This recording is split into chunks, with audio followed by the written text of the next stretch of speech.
नमस्कार। आज के इस विश्लेषण में आपका स्वागत है। आज हम एक बहुत ही दिलचस्प सफर पर निकलने वाले हैं। एक ऐसा सफर जो अरबों की आबादी वाले इस विशाल पैमाने से शुरू होकर एक सिंगल बिल्कुल नन्ही सी कोशिका तक जाता है।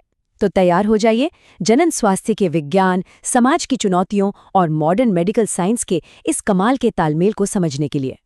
चलिए सीधे मुद्दे पर आते हैं। जरा इस नंबर पे गौर कीजिए, 121 करोड़। कोई छोटा मोटा आंकड़ा नहीं है ये, है ना।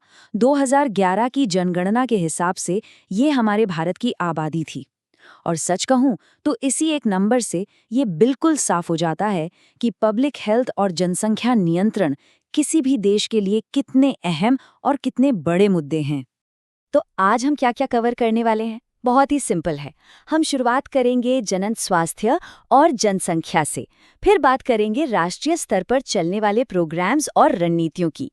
इसके बाद हम गर्भ निरोधक के तरीके, सगर्भता का चिकित्सीय समापन यानी एमटीपी, यौन संचारित रोग और आखिर में बंध्यता और तकनीकी उपायों को समझेंगे। कुल मिलाकर बड़े राष्ट्रीय मुद्दों से लेकर आपकी और हमारी पर्सनल हेल्थ तक का पूरा फ्रेमवर्क। चलिए सबसे पहले खंड की तरफ बढ़ते हैं, जनन स्वास्थ्य और जनसंख्या का मैक्रो परिप्रेक्ष्य।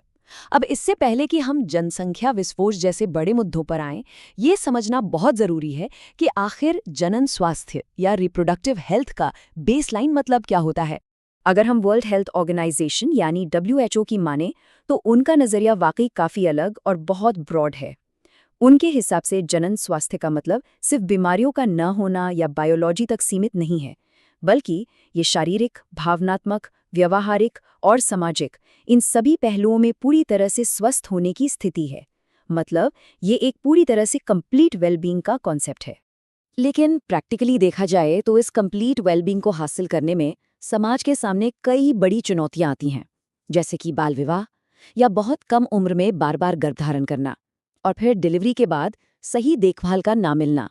इसके अलावा शिशु और मातृ मृत्यु दर का ज्यादा होना, जन्म नियंत्रण के तरीकों की जानकारी न होना और यौन संचारित रोगों को लेकर फैली भ्रांतियां, ये सब मिलकर एक बड़ा हेल्थ क्राइसिस पैदा कर देते हैं। और यही वो कारण है जिनकी वजह से नेशनल लेवल पर बड़े सरकारी कदम उठाने पड़ते हैं। और बस यहीं से हमारा दूसरा खंड शुरू होता है, राष्ट्रीय कार्यक्रम और रणनीतियां। मतलब इन बढ़ती हुई चुनौतियों से निपटने के लिए सरकारी स्तर पर ऐतिहासिक रूप से क्या कदम उठाए गए, ये समझना काफी रोचक है। ये देखकर सच में थोड़ा अचरज होता है कि भारत ने इस मामले में पूरी दुनिया को कैसे रास्ता दिखाया। सोचिए 1951 में, जी हाँ, दुनिया में सबसे पहले हमारे ही देश में राष्ट्रीय स्तर पर परिवार नियोजन कार्यक्रम की शुरुआत हुई थी। फिर 1971 में कुछ मेडिकल प्रोसीजर्स के गलत इस्तेमाल को रोकने के लिए कानूनी कदम उठाए गए और बाद में 1977-78 के आसपास इसका नजरिया और भी बड़ा करते हुए इसे परिवार कल्याण कार्यक्रम का नाम दे दिया गया। अब जरा एक बेहद जरूरी मेडिकल प्रोसीजर को समझते हैं, उल्बवेधन, जिसे एमनियोसिंथेसिस कहते हैं। बेसिकली ये एक डायग्नोस्टिक टेस्ट है जिसमें एक सिरिंज के जरिए भ्रूण के आसपास मौजूद एमनियोटिक फ्लूइड को निकालकर जेनेटिक बीमारियों की जांच की जाती है। लेकिन दुर्भाग्य से इस तकनीक का गलत इस्तेमाल कन्या भ्रूण हत्या के लिए होने लगा और इसी वजह से इस तरह के लिंग परीक्षण पर अब सख्त कानूनी प्रतिबंध लगा दिया गया है। तो ये तो बात हुई राष्ट्रीय नीतियों और कानूनों की। अब आते हैं हमारे तीसरे खंड पर, गर्भ निरोधक के विभिन्न प्रकार। मतलब मैक्रो लेवल से हटकर अब हम सीधे व्यक्तिगत स्तर पर आ रहे हैं। एक इंसान के पास परिवार नियोजन के लिए क्या-क्या ऑप्शंस होते हैं, आइए देखते हैं। तो यहाँ सबसे अहम पॉइंट ये है कि एक आदर्श गर्भ निरोधक आखिर होता कैसा है। बहुत सीधी सी बात है, इसके लिए 4 शर्तें पूरी होनी चाहिए। पहला, ये पूरी तरह से कारगर होना चाहिए। दूसरा, इसे इस्तेमाल करना आसान हो। तीसरा, इसका शरीर पर कोई साइड इफेक्ट या दुष्प्रभाव ना हो। और सबसे जरूरी बात, ये आसानी से हर जगह उपलब्ध होना चाहिए ताकि आम लोग इसका फायदा उठा सकें। अगर हम इन ऑप्शंस को अलग अलग कैटेगरीज में बांट दें तो दिमाग में एक क्लियर पिक्चर बन जाती है। देखिए, प्राकृतिक विधियों में आवधिक संयम और स्तनपान अवस्था चक्र आते हैं। बैरियर मेथड्स में कॉन्डम और डायफ्राम शामिल हैं।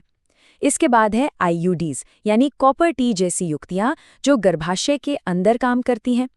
हार्मोनल कंट्रोल के लिए सहेली जैसी गोलियां होती हैं और अगर कोई हमेशा के लिए सोल्यूशन चाहता है तो उसके लिए सर्जिकल ऑप्शंस हैं, जैसे कि पुरुष और महिला नसबंदी। चलिए अब बढ़ते हैं खंड 4 की तरफ। सगर्भता का चिकित्सीय समापन यानी मेडिकल टर्मिनेशन ऑफ प्रेगनेंसी या एमटीपी। ये थोड़ा सेंसिटिव जरूर है, लेकिन मेडिकल और कानूनी नजरिए से इसके फैक्ट्स बिल्कुल क्लियर होने चाहिए। अगर हम इतिहास पर नजर डालें तो भारत सरकार ने 1971 में ही एमटीपी को कानूनी मान्यता दे दी थी। इसका मेन रीजन था उन असुरक्षित गर्भपात की घटनाओं को रोकना जो महिलाओं की जान के लिए बहुत बड़ा खतरा बन रही थी। और हाँ, अगर मेडिकली बात करें तो गर्भावस्था की पहली तिमाही यानी शुरुआती 3 महीनों के अंदर इसे कराना शरीर के लिए सबसे ज्यादा सुरक्षित माना जाता है। लेकिन कानून के मुताबिक एमटीपी की अनुमति कुछ बहुत ही खास और लीगल कंडीशंस में ही मिलती है, जैसे कि महिला की अपनी इच्छा से या फिर अगर गर्भ निरोधक तरीके फेल हो गए हों। इसके अलावा अनचाहा गर्भधारण और रेप जैसे बेहद गंभीर मामलों में भी इसे अलाउ किया गया है। ये पूरा लीगल फ्रेमवर्क पूरी तरह से महिलाओं की सेफ्टी के लिए बनाया गया है। बीमारियों से बचाव जनन स्वास्थ्य का एक बहुत ही महत्वपूर्ण हिस्सा है। तो इसी के साथ हम आते हैं खंड 5 पर, यौन संचारित रोग, जिन्हें हम एसटीडीज भी कहते हैं। अब यहाँ जो चीज़ सबसे ज़्यादा ध्यान देने वाली है वो ये कि इन बीमारियों को इनके कारणों के आधार पर हम बिल्कुल साफ-साफ अलग कर सकते हैं।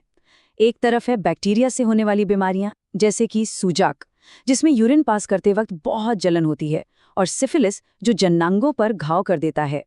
वहीं दूसरी तरफ है वायरस से होने वाली बीमारियां, जैसे कि एड्स, जो सीधे हमारे इम्यून सिस्टम को डैमेज करता है, हेपेटाइटिस बी, जिससे पेट दर्द होता है, और जेनिटल वॉर्ट्स। दोनों के लक्षण एक दूसरे से बिल्कुल अलग हैं। और अब हम आ गए हैं अपने इस शानदार विश्लेषण के आखिरी और सबसे माइक्रोस्कोपिक हिस्से पर, खंड 6, बंध्यता और तकनीकी उपाय। तो चलिए बड़े लेवल की बातें छोड़कर देखते हैं कि आज की मॉडर्न टेक्नोलॉजी एक सिंगल सेल के लेवल पर कैसे काम करती है।